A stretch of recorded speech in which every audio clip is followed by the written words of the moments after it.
서울 같은 경우는 빠르게 뭔가 흘러가는 에너지가 있는 도시예요. 빠르게 돌아가는 속도감, 긴장감. 되게 짧은 기간에 되게 많은 변화와 발전을 가져오고 있다라고 생각을 하거든요.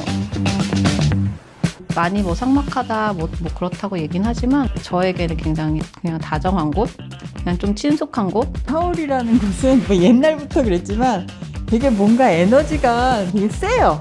한 번 들어오면 나갈 수 없이 이렇게 발목을 잡는다 그러나? 예스러운 것들이 굉장히 많이 섞여 있는데 또 모던한 거나 트렌드한 거에 대한 그런 갈망이 굉장히 큰 도시라고 생각해요. 우리나라가 전 세계에서 옷을 진짜 제일 잘 입는 나라인가? 돌아다니는 사람들의 스타일이 굉장히 세련된 느낌. 영감을 주는 어떤 도시이기도 하면서도 무대가 되는 것 같습니다. 이제는 약간 서울이라는 타이틀을 안고 성장할 수 있겠다라는 기대감이 있습니다.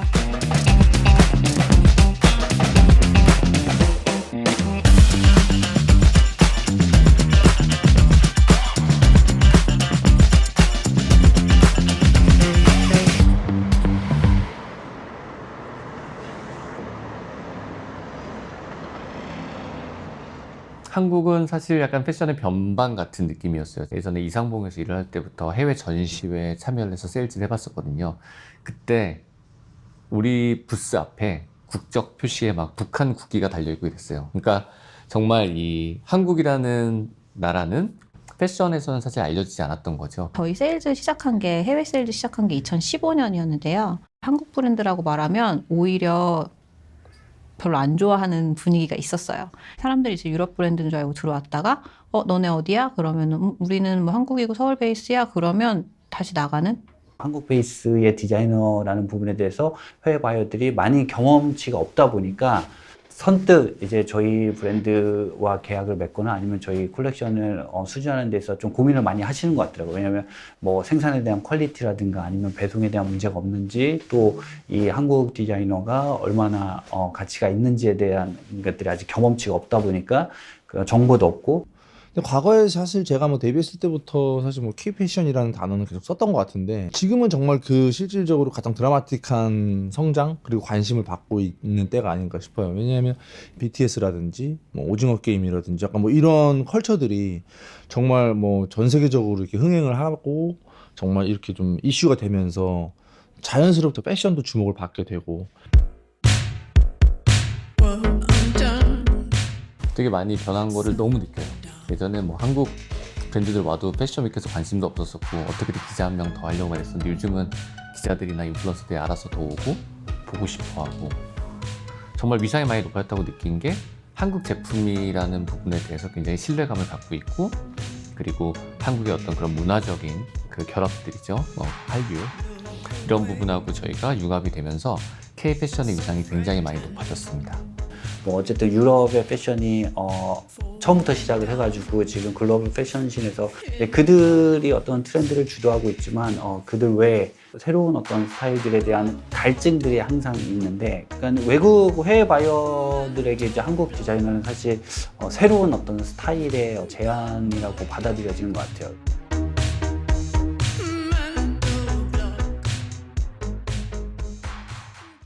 저희가 옷을 가져가서 전시를 하면 한국스럽다고 하더라고요.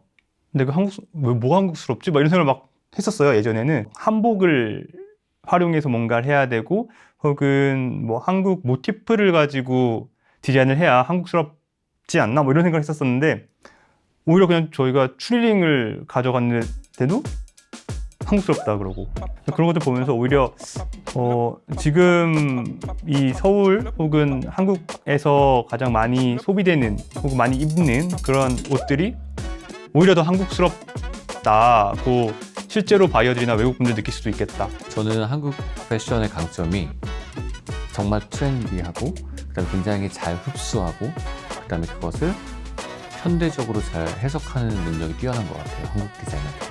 다양한 패션의 장르에서 그래서 뭐 스트릿 혹은 뭐 페미닌, 뭐 맨스, 뭐 젠더리스까지 다양한 쪽에서 자기들의 개성을 가지고 표현을 하는 브랜드들이 굉장히 많은 것 같아요. 그래서 외국에서 우리 브랜드들을 봤을 때는 굉장히 재미있고 신선하고 한국도 빨리빨리 돌아가는 그런 느낌들, 그런 게 굉장히 우리나라 브랜드의 강점인 것 같아요.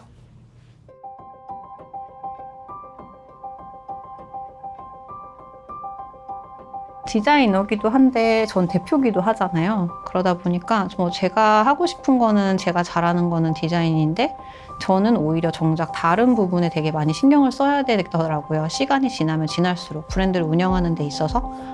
실질적으로 해외에서 자리를 잡으려면 아예 해외 쇼룸과 계약을 하고 약간 디자이너도 좀 해외에 어느 정도 포커싱을 맞출 수 있는 전문 직원과 인력, 이런 어느 정도의 투자가 좀 돼야 되는데, 개개인이 할 수 있는 일들은 사실 저희가 많지는 않거든요. 그런 쪽으로는.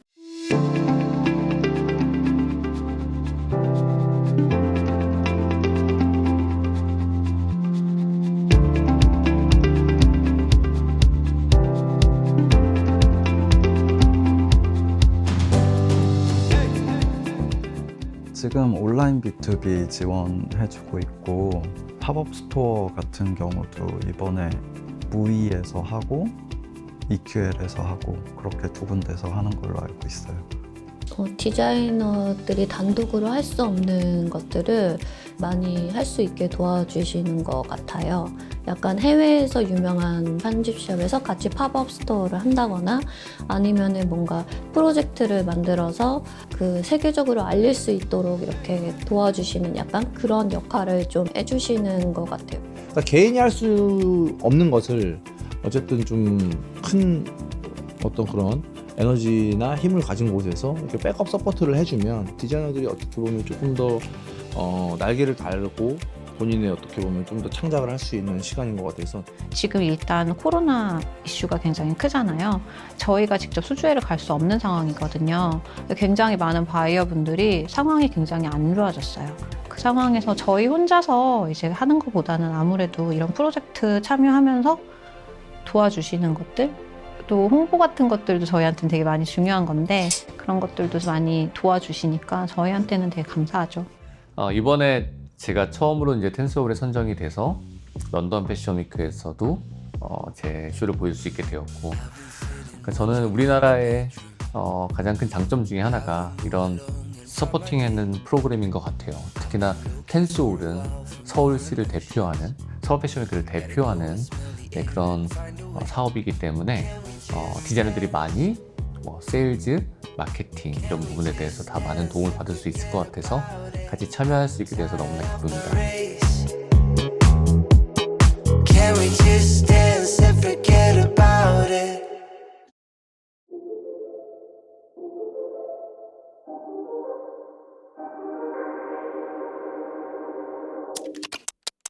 패션 디자이너로 사는 것은 어떤가 이런 질문을 보고 되게 생각이 많이 들더라고요. 어쨌든 패션 업계에서 패션을 리드하는 그런 직업이잖아요.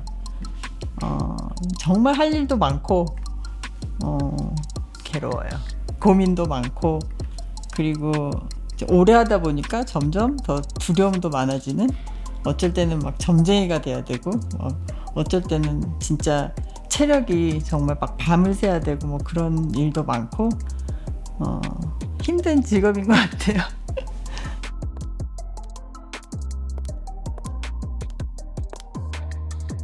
사실 제가 에몽이라는 브랜드를 처음 시작할 때, 그러니까 막 옷을 입는데 시간을 막 많이 들이는 게 그 당시 제가 너무 힘들었어. 그래서 뭔가 좀 기능도 있고, 진짜 오늘 뭐 컨디션이 안 좋은데 원피스나 오버롤 같은 경우 코디를 안 하고 그냥 이렇게 입었을 때 기분도 좋고 뭐 사람들의 반응도 나쁘지 않고 약간 그런 옷을 좀 하고 싶다. 그냥 뚝 집어서 입었는데 기분 좋은 옷?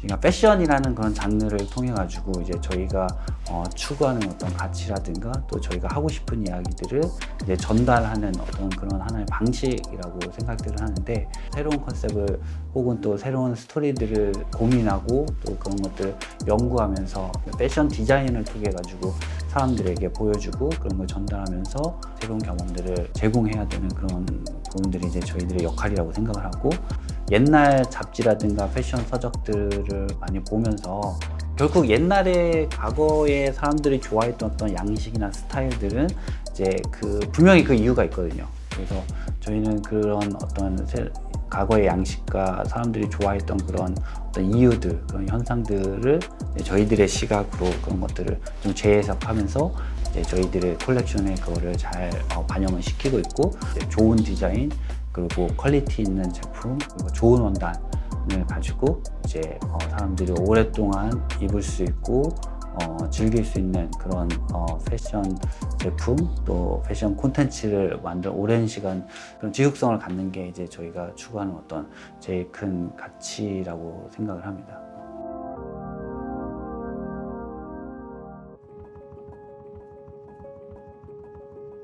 디자이너로 산다는 건 새로운 것들을 만들어내는 반복, 계속 컬렉션을 만들고 발표를 하고 또 다음 컬렉션을 만들고, 평소에 이제 거의 계속 디자인에 대한 생각을 많이 하고 저의 일상이랑 인생의 경험, 상상 이런 것들이 컬렉션에 거의 대부분 반영이 돼요. 일상생활에서 뭐 음악 들을 때는 뭐 쇼에서 이 음악을 어떻게 쓸까, 만약에 뭐 그런 것들을 많이 상상하는 편이고, 빛나 보이는 거는 한순간인데 그 순간이 끝나면은 또 어둠 속에서 새로운 것들을 항상 혼자 만들어야 되고, 그래서 고독함 같은 게 있지 않나. 네. 가장 큰 특징은 좀 과장된 표현도 있고 좀 다양한 재료들 간의 대비, 그런 것들을 즐겨 쓰는 편이고, 제일 특징적인 건 실험적이다. 뭐 세상에 없는 거를 새로 만들어내는, 그게 모든 디자이너들의 숙제잖아요. 그래서 실험을 통해서 새로운 것, 아름다움을 만들어내는.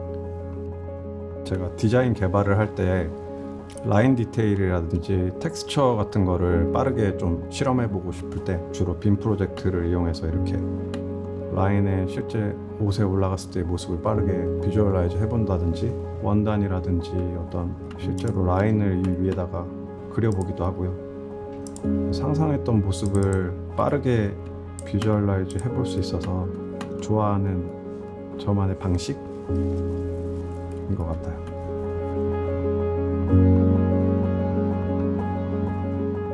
처음에는 제가 옷을 만들기보다는 뭔가 이렇게 재밌는 걸 만들어 보자. 옷을 생각하지 않고 뭔가 스culp처가 됐던 뭐 페인팅이 됐던 뭔가 이렇게 재밌는 창조물 하나 만들어 보자는 생각으로 처음에 시작을 하고, 저희 같은 경우에는 뭐 원단에다 페인트를 칠한다든지, 보시면 원단에다가 진짜 생화를 올려서 그 위에 실리콘을 덮어버려가지고 시간이 지나도 그 생화가 변하지 않게끔 이렇게 가둬버린다든지, 입체적인 것으로 많이 표현을 하려고 노력을 많이 하는 편이고, 디지털적인 것보다는 좀 안티 디지털적으로 해서 핸드크래프트 요소들을 많이 섞어가지고 옷에다가 많이 표현을 해서 저만의 방식으로 표현을 하려고 노력을 하고 있습니다.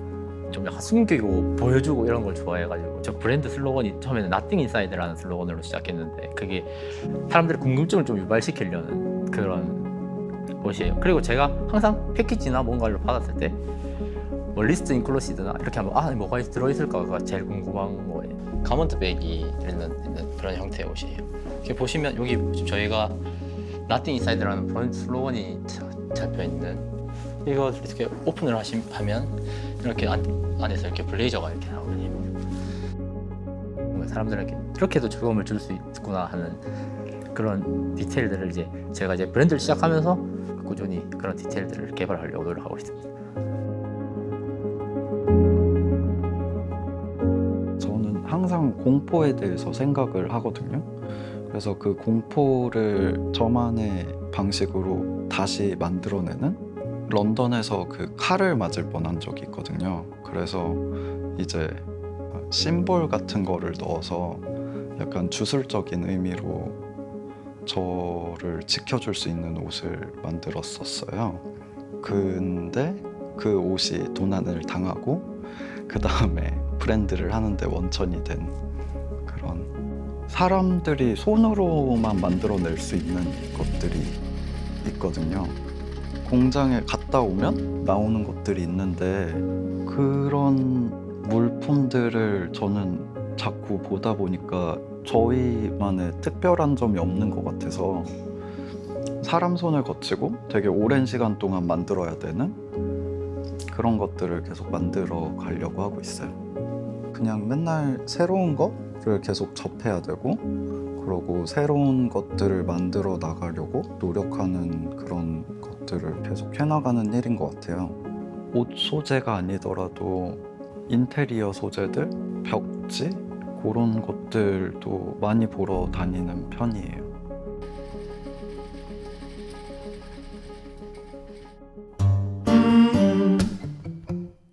제 하루 일과 들으면 깜짝 놀라실 텐데. 남들이 보기에는 사실 이 디자이너라는 직업이 되게 화려해 보이거든요. 근데 실제로 제 일상은 아침에 눈 떠서 출근해서 일하고 밤늦게 퇴근해서 자고 다시 나오고, 저희 일상은 진짜 거의 일에 파묻혀서 산다고. 그렇죠? 제가 되게 오랫동안 사실 회화를 전공을 했거든요. 그래서 여성의 인체를 주제로 좀 작품 활동을 했었는데, 평면보다는 좀 살아있는 여성의 아름다움을 표현하고 싶은 마음에 패션으로 이제 발을 딛게 됐어요. 그래서 좀 인체에 나타나는 어떤 우아한 곡선 같은 걸 의상에 차용을 해서 좀 다양하게 변조를 하고 뭐 여러 가지 절개와 실루엣 등으로 표현을 하고 있고요. 저는 어떤 누군가에게 국한되지 않고 정말 제 옷을 입었을 때 그 어디서든 내 인생 최고의 순간이 될 수 있는 그런 옷이 되었으면 좋겠다. 옛날에는 제가 사실 어렸을 때는 옷이라는 게 이렇게 일회성이 아니었거든요.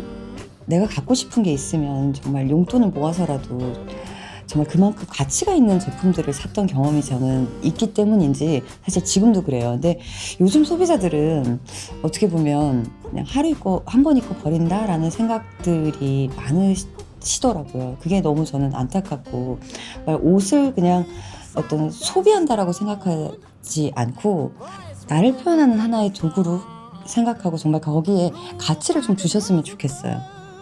어쨌든 저희 까이에 많이 사랑해 주셨으면 좋겠습니다.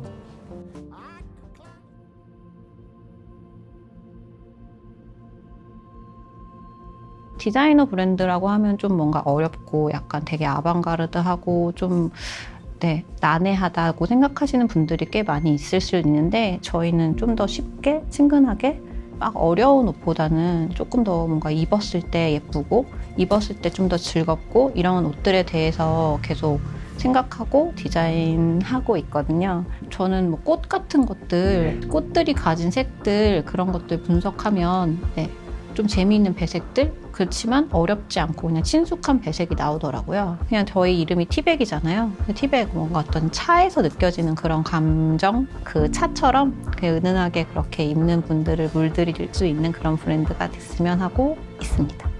아무래도 뭐 요새 워라벨, 뭔가 일과 생활의 정확한 구분 이런 걸 얘기를 하잖아요. 근데 저희는 그런 게 없는 것 같아요. 디자이너라는 게 즐겁게 하지 않으면 계속할 수 없는 직업인 것 같아요.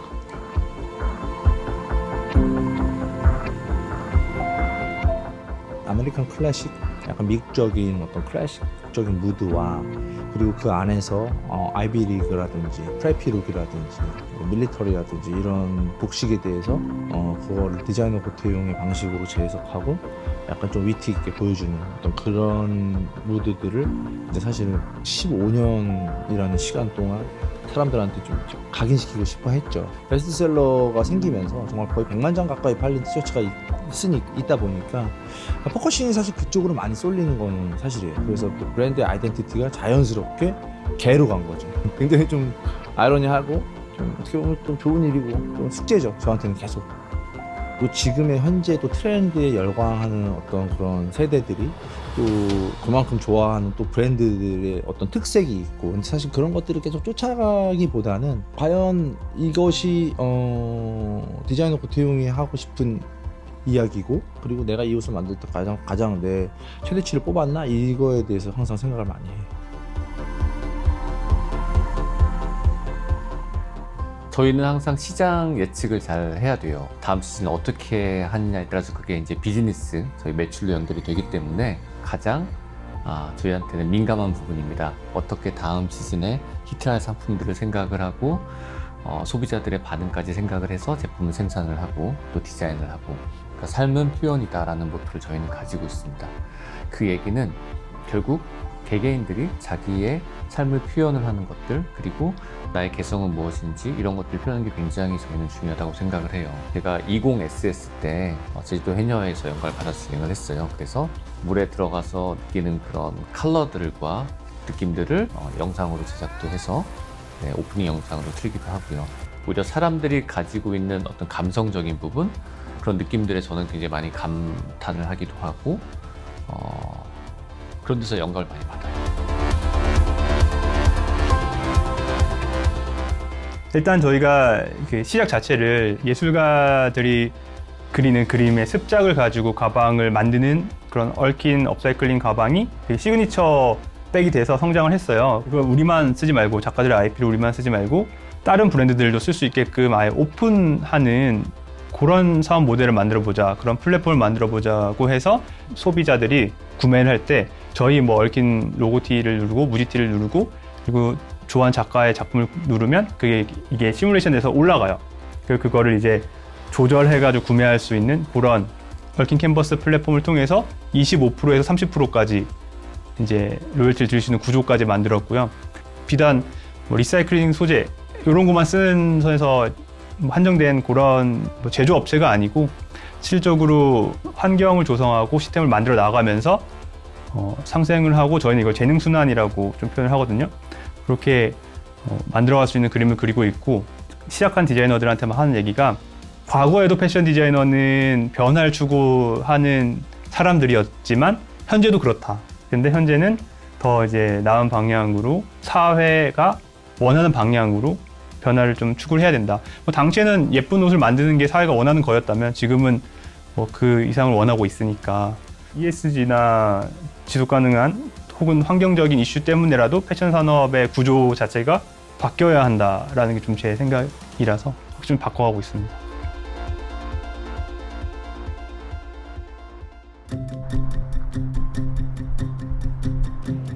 이게 한국 패션 디자이너 브랜드들도 밸류가 상당히 높아졌다. 명품도 좋고 다 좋지만 명품만큼 대부분 다 만드시거든요. 실장님들이. 공을 더 드리면 더 드려지 덜 드리지 않아요. 그래서 충분히 제품 능력도 좋고 디자인도 좋기 때문에 관심 많이 가져주시면 좋을 것 같습니다. 글로벌 마켓에 저희들이 진출을 하고 또 더 좋은 이미지와 더 좋은 제품들을 만들어서 이제 더 많이 소개를 하고 그러면서 이제 브랜드를 점점 확장을 시켜 나가야 되는 게 이제 앞으로 저희의 과제라고 생각들 하고 있고요. 저희가 이제 해외에서 하면서 약간 좋은 이미지를 만들어서 한국 브랜드의 옷은 퀄리티가 좋고 좋은 것들이 많다라는 거를 이미지를 만들고 싶은 작은 그런 포부라고 해야 되나? 많은 분들이 막시제의 옷을 입고 또 각자의 스타일로 이렇게 다양하게 표현하셨을 때 처음에 생각했던 어떤 그런 아이디어의 확장 그런 것들이 일어난다고 생각해요. 그래서 그런 걸 볼 때 제일 행복하고, 그래서 앞으로도 더 많은 분들을 통해서 더 행복해졌으면 좋겠습니다. 일단 무엇보다 제가 미술관 가면서 느꼈던 건 항상 이렇게 재밌는 작품을 보면 기분이 좋아지는 그런 느낌이 있어요. 그래서 저도 제 옷을 보신 분이나 입으신 분들이 그냥 저 옷을 보는 것만으로도 그냥 기분이 좋으셨습니다. 그냥 즐거움을 줄 수 있는 그런 브랜드가 되었으면 좋겠습니다. 제가 패션은 이거야 라고 던지는 게 아니라 우리 같이 멋진 패션을 만들어 가요 라고 고객분들하고 호흡하고 같이 공감할 수 있는 그런 브랜드가 되었으면 좋겠습니다. 그냥 결국에는 뭐 자기 좋아서 하는 직업이에요, 이 직업은 아무래도. 그래서 뭐 그거를 좋아해 주시는 건 되게 감사한 일인 거고. 아니 뭐 티백이 뭐 여기 서울, 한국뿐만이 아니라 좀 글로벌한 브랜드로 다양한 이제 국가에서 많이 알아주셨으면 그러면 되게 뿌듯할 것 같아요. 뭐 앞으로는 국내에서도 조금 더 활동을 활발하게 할 수 있는 브랜드가 될 수 있었으면 좋겠습니다. 화이팅! 디자이너로 활동하다 보니 자연스럽게 내 옷을 조금 더 글로벌하게 보여줄 수 있는, 그 다음에 글로벌한 디자이너로서도 성장을 하고 싶은 마음이 당연히 있죠. 그래서 언젠가는 내가 꾸준하게 내 작업을 하다 보면, 그리고 사실 컨텐츠에 대한 연구를 계속 꾸준하게 하고 기회를 두드리다 보면 언젠가 한번 기회는 오지 않을까라는 생각을 하고 있습니다.